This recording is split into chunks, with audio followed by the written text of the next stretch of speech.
All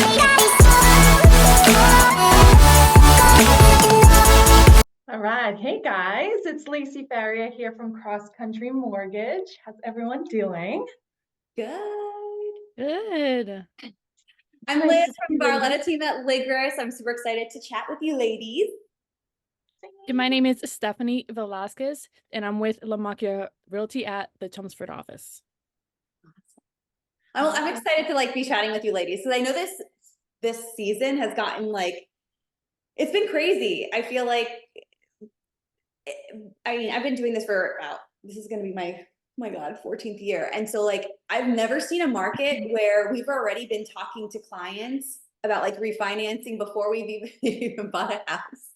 I know, right? it's so So it's just a important. crazy market. And so I'm just curious, Lacey, how have you been strategically handling the market that's going on right now? Yeah, it's been really interesting, but I feel like we're just adapting to what's going on. So some of the things that I've been seeing, I've been really busy with new applications, new leads, new pre-approvals. Obviously, there's still not a lot of inventory, so the closing volume isn't up there like it usually is, but I can see a lot of people preparing and getting ready for the spring market, and I think it's going to eventually be really busy. Yeah. Oh yeah. How are you seeing that out on, with buyers and just sellers getting ready, or what are you seeing right now, Stephanie?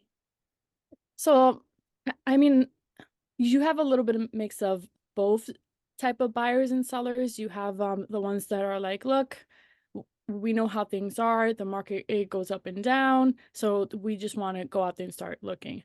But then you have a big portion of people that are really hesitant and they're holding back. There was, they make those type of statements.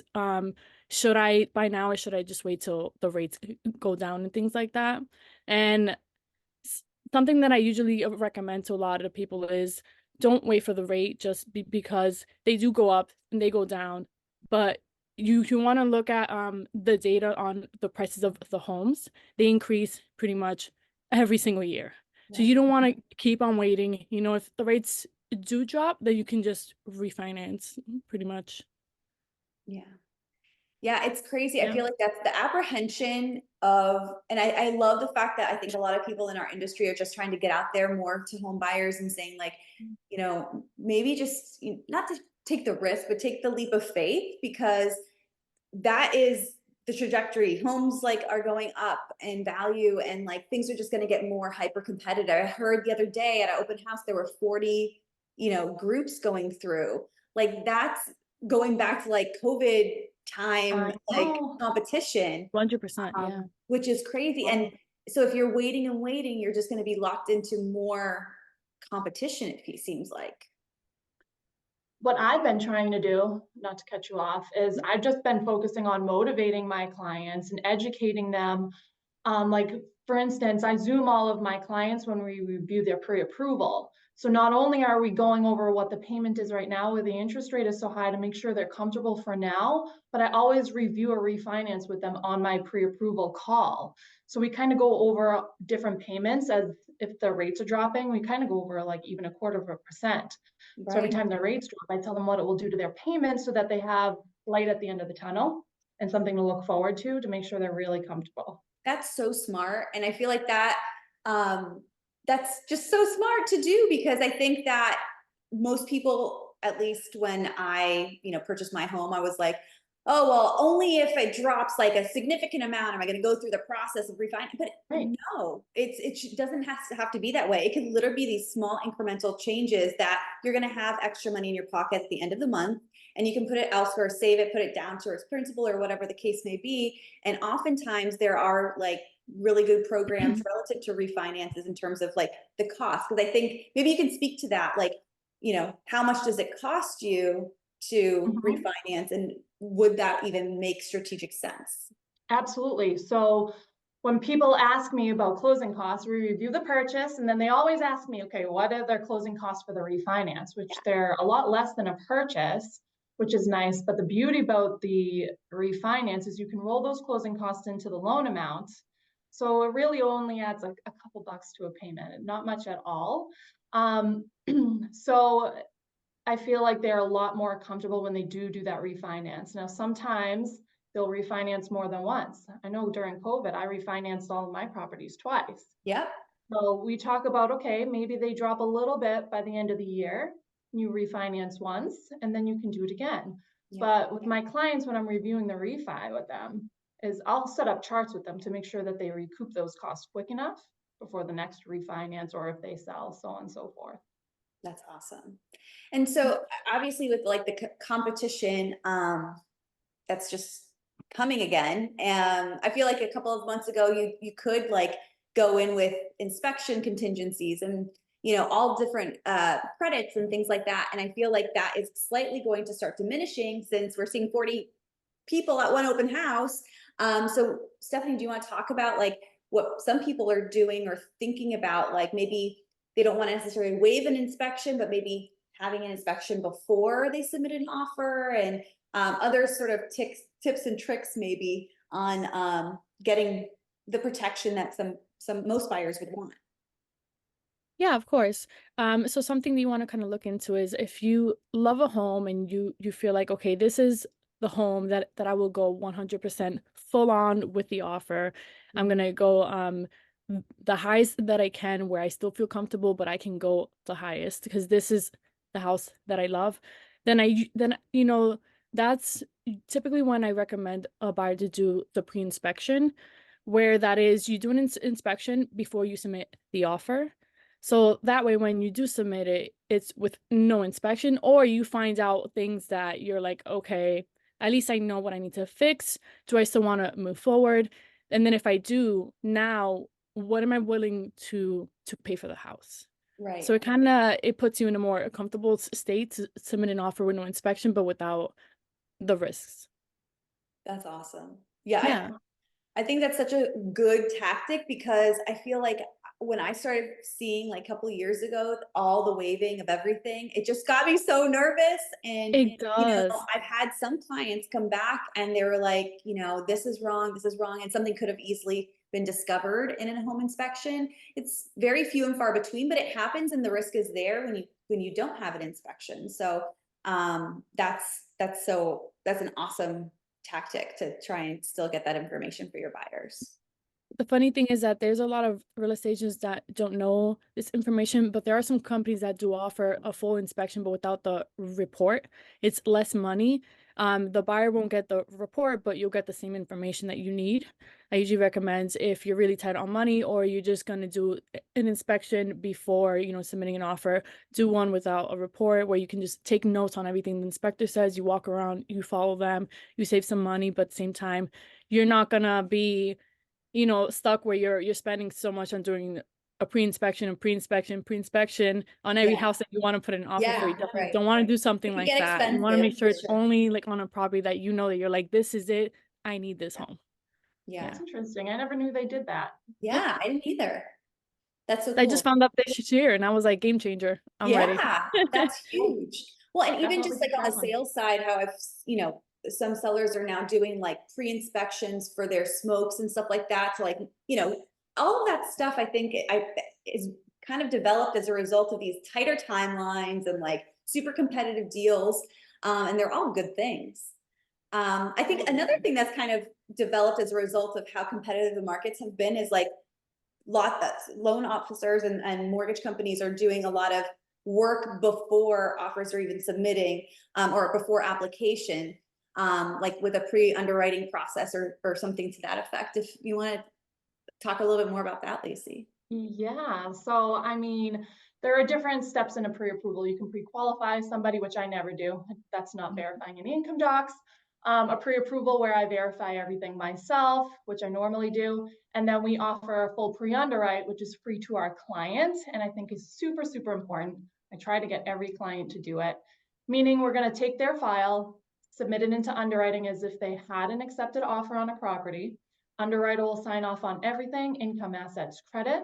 And at that point, all we'll need are the property details. So appraisal, title work from the attorney. Once that's back, we can close in like 2 weeks or less. And it just makes their offer stand out so much more, because the listing side or selling side will know that everything's been verified. So the likelihood of their deal falling apart is like slim to none, and we can close quickly. So it also helps the client be less stressed so that they get the underwriting and paperwork part over with, and then Yeah. they can just focus on the house. That's smart, because even if you have, especially with the competition, like if you have to kind of push what your normal comfort or like your mind of what you were going to spend would be, but like being able to say, no, I can actually do this at this Mhm. price point versus kind of rolling the dice and then hoping that it happens once the offer is accepted, that's True. lots of Yeah, peace of mind. absolutely. I pre-underwrite everybody at their max, not Yeah. necessarily saying they're gonna go that high, but at Right. least they know that they're officially approved to that high. And then Yeah. I feel like that's a little bit of the real estate agent's job to support that lender. You know, if you're going to recommend the lender, you want to make sure that when they do hear something like that from the lender, you know they're going to get a little bit nervous. Like, wait, why do I have to do everything now? Can I just get a Yeah. pre-approval? And you have to kind of explain to them, like, this is something that you want, because that means that they're fully supporting you. So when you submit an offer, it's going to look well. And not only that, you know that it's not just a so this has happened to me so many times. And I'm like, okay, I need to tell somebody like Lacey that will go in and buckle down and be like, no, we need to know every single detail, because I've had a transaction fall through because they got a pre-approval and we're like, okay, we're all set, we're ready to go. Then the lender starts to pull up more information throughout the middle of the transaction. Then we find out, oh wait, they actually don't qualify. Yeah. And Mhm. that's the worst, because It's the then it worst. not only makes the real estate agent look bad, but it makes the lender look like they're not so, so trustworthy. Right. Agreed. Yeah. Plus, it's free of charge, so why not? So that's Yeah. why I try to push every single client to do it. Right. Right. Well, and a lot of people, I think, I'm the type of person who like to be prepared. Like, Mhm. I have all my stuff. Everything is always prepared for me. I don't like risk. I like everything to be like in line. And it's one of those things where you're dealing with so many different personality types in this business that's not necessarily that, being organized is sometimes uncomfortable for people. Mhm. So like that thought of like, wow, I just want to go see some open houses. Like, I now I have to give Exactly. all my all Mhm. my loan information, all my information, like financial information. Now, like, I just wanted to go visit some houses. But I think actually just it. It does, I think, everybody a disservice if someone's not ready to go, because the hardest part, I think, in a situation like you were talking about, Stephanie, is like that buyer, they were seeing themselves in that house, like they were Mhm. thinking about like Thanksgiving dinner in that dining room, and like my little girl's gonna paint their room pink and like all that stuff. And it's sad to like have to have that rug pulled from underneath them when it's something that was simple, and unfortunately some lenders don't get to those simple things until it's Mhm. too late, and it's just Absolutely. really sad when that happens. So I always Yes. also try and explain, like in my first initial call with clients, like it's important to do this stuff now, so that way you're not in that tough situation. Exactly. You try to paint a picture for them. What I do, because some clients are like, why doesn't everybody do that? But I feel like some clients maybe just or be a little bit lazy gathering paperwork. Mhm. You try to paint a picture for them, be like, okay, listen, get this part of the done. So all you have to worry about is, okay, what color am I going to paint that wall? Yeah. What am I going to do in this room? So on and so forth. Yeah. So usually end up moving forward with a Yeah. We just need to pre-underwriting. get them on the phone with Lacey. That's it. That's the moral of the Exactly. story. Exactly. I'm a good Sometimes, motivator. right, exactly. Sometimes it's all about just nerves. Sometimes they're all like all set to go, they're ready, and they sound really motivated, and they're like, Yeah. let's go, I want to see some house and that. But once it comes to now, having to submit all those documents to the lender, they get a little Mhm. bit of anxiety. So Yeah. yeah, Yeah. it's very important to have a lender that can explain everything and give them a little bit of that comfort that they need, that Mhm. nurture that Lacey Comfort gives and them. confidence. Yeah. They need a mom loan That's officer. it. There you That's it. go. Absolutely. And I feel like on the so obviously in the process, or maybe not so obviously for people listening, but you get pre-approved or pre-underwritten, you get you go to your open houses, you get your offer accepted, you get your contract, purchase and sale agreement. And so I feel like some people always are curious, like what happens between then, like what happens if, you know, something happens to the house or whatever. So Steph, do you want to talk about maybe a little bit of, you know, what we do before a closing and a final walkthrough? Yeah, that definitely. I think a final walkthrough is very important. I've actually had, which is kind of shocking to me, but somebody say, "Oh no, it's fine. I don't need to do a final walkthrough." And I was like, "Wait, no, you need a final walkthrough." Yeah. Because you want to make sure that the home is exactly the way it is when you submitted the offer. Not only that, but you have to keep in mind there was a bunch of furniture there before. Now, when they remove that, you might see now that there is a leak. So some inspectors are great, but they're only limited to certain things. Like they can't move a whole piece of furniture to check if there's like a leaking behind a wall or something like that. So that's something that you will see then. And you can Yeah. be like, okay, hold on. That wasn't there before. You Yeah. can check from marks like on the floors, because the seller was just trying to move things out. You never know if they damaged something like during the process. You want to make sure that everything is completely gone, that the house is, completely empty. Funny story. So like I had these buyers, everything went well. We went the final walkthrough. I was super excited. I was like, the seller was great. The buyers are great. We're good to go. Then the furnace didn't work, the final walkthrough.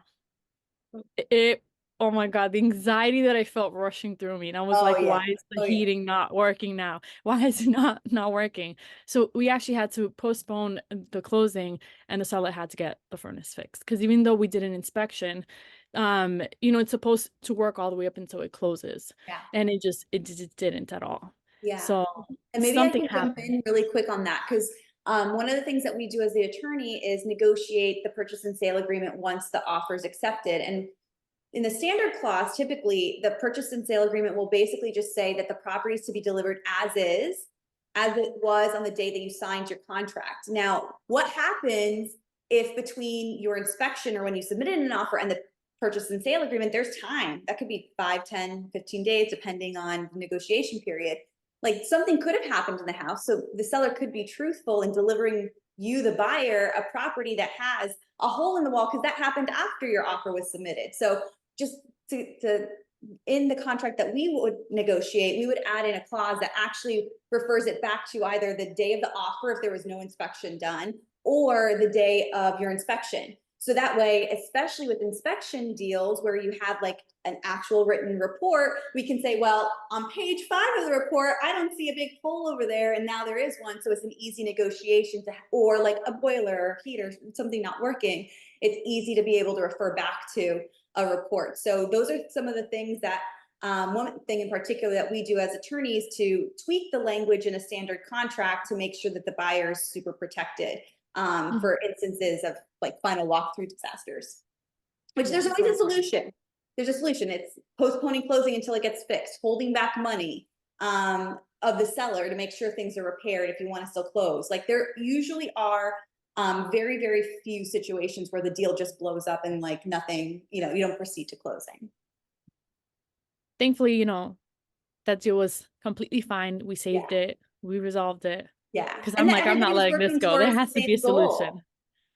And it seemed like everyone was working towards the same goal, which is huge because I think that that's a big factor too. And also even in competition where you have lots of obviously buyers submitting multiple offers on a property, like the reputation of you ladies like is an important factor in submitting your offers too. Because most people want to work with people who are deal makers and are going to make, things work smoothly and work together versus like in a negative way or just trying to, so that's a huge aspect. That is the importance of like having a good team to support you in the process. For sure. Teamwork is number one. Huge. Yes. It's such a big deal. I totally agree. I think one thing that I hear a lot of buyers talking about too, Lacey, is the buying down points. Do I buy them down? What if I'm refinancing? Does it matter? What do I do? Can you talk to that? That is a very important phone conversation that I have when a buyer does get their offer accepted. We're getting ready to submit the file. We're getting ready to lock in their interest rate. Yes, rates are high right now. So Sometimes it would make sense to pay discount points or buy down the rate. But right now, where we think rates are going to dip and people are going to be refinancing in the near future, I personally am not recommending often for people to buy their rate down. And when I say buy their rate down, every interest rate comes with a cost. So when you're working with me and I'm quoting you an interest rate, I'm quoting you one with no cost. And it's up to you if you want to buy it down. And we kind of go over that. It could get pretty pricey if you want to pay a decent amount to buy that rate down. But what happens is, let's say you close now 6 months, the rates drop by half of a point and you refinance, you're probably going to lose out on all of those funds that you just paid to buy that rate down on your purchase. So it's a tricky conversation. Normally during refi time, I advise, okay, maybe we buy it down a little bit more just to get that interest rate down, because you're probably going to be locked into this for quite a while, maybe for the life of the loan. But yeah, that's a very popular topic these days. Yeah, yeah. Yeah, it And it's is. interesting because like that conversation was different a year ago. Like it's so 100%. interesting how this Mhm. market is just fluctuating so much. I Um, treat every like loan and client like if it was me buying this house. Okay, what would I do? And I tell them, this is what I personally would do, and because of X, Y, and Z. Here's why. yeah, I love that. I love that approach because I feel like that's how I am too. It's either the buyers are either like me or my children or Mhm. like I always think of them in that way because it just makes it, especially when you're doing the same thing on a daily basis as professionals in this industry, like, and there's just, this is the first time potentially, at least I work with a lot of first time home buyers and then the repeats later, but like it's it's when you're using all the same terminology all the time, sometimes I feel like professionals forget what it was like to do this the first time, and putting yourself in Really, their shoes just kind of makes that experience so great. Yeah. 100%. Yeah, I feel like it's very important to make that connection with the buyer or the seller, and just you really have to love what you do and you have to care about the people. If you don't, it's just going to be a transaction with no meaning, no support, no nothing. For Right. sure. To me, this is a Um, relationship business, not a yeah. transaction business. Yes. And it's not only for those listening, it's like not only for the clients, but also for us because we're working together often and it's just important to have that team to feel like, okay, I know that I don't need to, check in with Lacey's team. Like I know Lacey's team's got it down. Like I don't have to be like, following up. So those types of things are super important too, just for the process, because the clients feel that too. Agreed. Agreed. Makes it 10 times easier for all of us. Yeah. So with all the nerves that we get right now with, the interest rates, or, you see that the homes keep going up in price, and now what you could have gotten in 2021, the size of house, you can probably get like a third of that now. So it's been very tricky. So I tend to get a lot of questions about extending like a house, purchasing, like a fixer upper, but then having the ability to extend it or to just add additions to it. I've been getting a lot of that. So I usually revert them to Lacey to talk about like a rehab loan, but I feel like it's very important for a real estate agent to know that you can't just say, yes, you can extend the house. You have to, you know, give them the right information. They have to call the city, they have to call the town, they have to make sure that, the measurement of the setbacks, like how much are they even, able to extend it, if this is even like a home that's right for them. So I feel like we're starting to have a lot of those type of conversations where people are trying to buy with less money, but it's something they can do something with later on down the road. Hmm. That's Nice really that you did that extra that's the digging. which makes sense because just the what they're buying, um, the value, the cost associated with it, it's just so much more than it was a couple of years ago. So I understand how that's, maybe they wanted the new construction and now they're thinking the fixer upper, but it still gives them the opportunity to maybe personalize it over time, which is Yeah. cool. But I agree with your position that you need to like be 100% educated of what the city says. Like whenever I have a client who's buying something, one of the things that I know, is older or like needs repairs, or if they're buying a condo and there's something that they really want to change, that may not be, they may be buying into a condo that requires in their condo docs approval of the trust to do some work. I always let them know, like, okay, unless we can get it approved beforehand, which is always an option, but we have to negotiate that, right? I want you to enter into this home purchase happy with what you have, and happy with the Yes. information that like, okay, if you are going to rehab, that you already know that you can. And those are the things that you can do. And if it's not that, but then this is the backup plan. But like, what's tough is when a buyer doesn't go in with all those eyes open, and then unfortunately is buying something that they're not happy with because they didn't do that due diligence. So I'm Right. totally with you with all that backup stuff that needs to happen. Yes.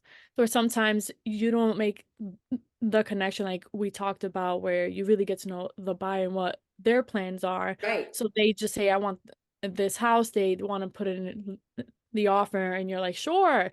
You guys submit the offer, they close on it. Then later on, they're like, well, I actually just found out we can't do all the stuff they wanted to do on the house.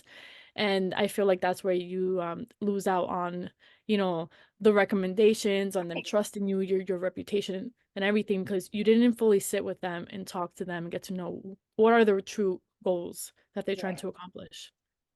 Yeah, I love that. And actually talking about like the pricing and stuff like that, I feel like at least when I bought, and it was a misconception because that was not the case even when I purchased several years ago, but like I feel like it's ingrained or like programmed in my brain that list price, you don't pay list price. You have to go like you get 20,000 off or 10,000 off list price. Like that's what you submit your offer in. And I think it's just again like programming from when my parents were buying a home like years ago, and like that just is in my brain. But that's just not the case these days. So I think, do people have questions on that and like the strategy behind like what kind of price to offer? Yeah, I definitely get some people that will say, but hey, it's listed at this price. I definitely don't want to pay more than what the house is worth. And that's where you really need to come to understanding and be able to teach the buyers what the difference is between the listing price and which is technically the marketing price, not the worth of the house or the value of the house. Versus you pulling up different properties that have already sold, and you show them exactly what they sold for, just knowing what's happening in that neighborhood with that type of house, and just just the market in general for the whole state of Massachusetts. You want to make sure you can provide all that knowledge and that information so they know the list price is not like, if you go above that, that's not what the house is worth. And then they have a big they get very confused with the appraisal as well, what that gets valued at, and they're like, but wait, so it's less, so does that mean that I'm paying more? And I'm like, no, that means you just got instant equity. Yeah. And that's another whole conversation with where they're like, wait, what? It's just, you just really have to sit down with them and really have these conversations. I want to chime into that too, because I know you and I work together all the time. So you know that you can revert them back to me when you say, okay, why don't you go over some payment options with Lacey? On weekends and at nights all the time, I'm pricing properties for my clients as they're about to make offers. So what happens is we go over a few different price points. Okay, let's say they offer 600,000 on a house. What is the payment difference from 600 to 610 if they have to offer a little bit over? Because usually Yes. that's not much per month. It's probably about right now around 60 bucks a month. So it's important to educate them that it's not going to change their payment by a ton, but it's going to win them the house. So the teamwork there is really important. Yeah, there's a lot of behind the scenes that happens. And that goes into like the submission of an offer these days, because you have to have those conversations with Lacey to be able to like strategize on pricing. Sometimes like there's things called use and occupancies where maybe the seller basically is trying to stay in the property for a little bit, or vice versa. The buyer wants to get in early, or there's suitable housing contingencies and all these different things that like I get involved in too at the beginning. Whereas attorneys typically are involved like once an offer's been accepted, but that timeline of when we get involved has really started more and more before the offer submission because of language that the agents are throwing to me, Stephanie will send me a text like, is this the right language to add? I'm like, yeah, that looks good. So those types of, that collaboration, I feel like people don't realize happens a lot behind the scenes. Sure. Yeah, definitely. I definitely know that when we do, have an offer that we're submitting to a property that says it's contingent on the seller finding housing, I technically like to kind of give them not a long closing date because they usually want those funds, but we do, like you mentioned, the user and occupancy, and you want to make sure that you set the deadline for that, because some people just leave it as a general statement, just, oh, we'll let you, rent there, user and occupancy, but there's no limit, and that's where you put the buyer at risk, because then you don't know when they're going to move out and you're just there waiting and waiting and waiting. So you want to put a deadline, either 60 days or give them like a day where they don't pay, but then the next 2 months they can stay, but they have to pay, and things like that. Yeah, being super specific. I think like years past, like offers could come in that were kind of vague in a sense. And then the attorneys would kind of work it out with those types of terms. But nowadays, if it's vague, it's staying vague in the P&S. The sellers decide when they had 20 other offers to choose from, they're not going to budge on maybe making a little bit more buyer favorable in the purchase and sale agreement. So like that's, and I know you do that, which is amazing because it puts your client in a very clear state when they're going into the purchase and sale agreement with what was decided and approved from both sides, which is so important. I love it. I feel like we have a couple of minutes before we hit our time. Any sort of last pieces of advice, I feel like, for everybody out there listening? Like, you're a first-time home buyer and entering this market. What do you think your best advice would be? I just feel like you shouldn't wait. I feel like as long as you know what the monthly payment's going to be and you love the home, I don't see why there's any budging on, like, the rates, or they're telling me this about the market. This is happening. I feel like if you love the house, that's the whole point, right? You want to buy a house. That's the goal. Yeah, I love that. Mine is probably trust the professionals that you work with, take their advice. And if you don't trust that person, you shouldn't be working with them in the first place. We're a team. We're in this for you. We're trying to help you. We all have the same end goal. So that's my number one piece of advice.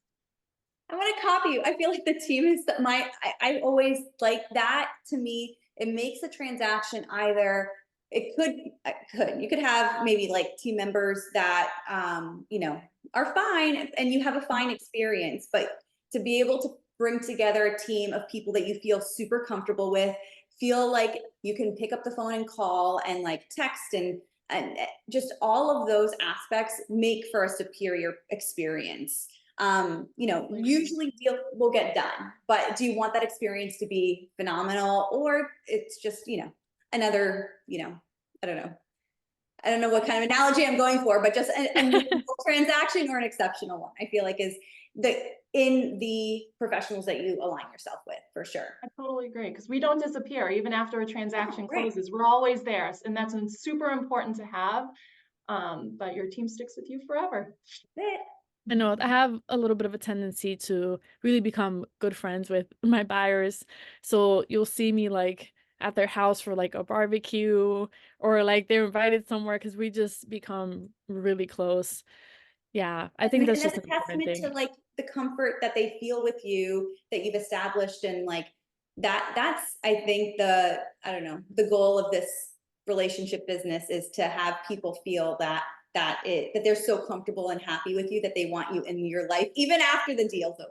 It's the best feeling. It really is. I've actually had a seller completely close down the open house, and it had nothing to do with the offer or anything. He just fell in love with who we were and my buyers, and and we're still friends till this day. That's with huge. The seller, and it had nothing to do with me, but we just you just need to hire Stephanie and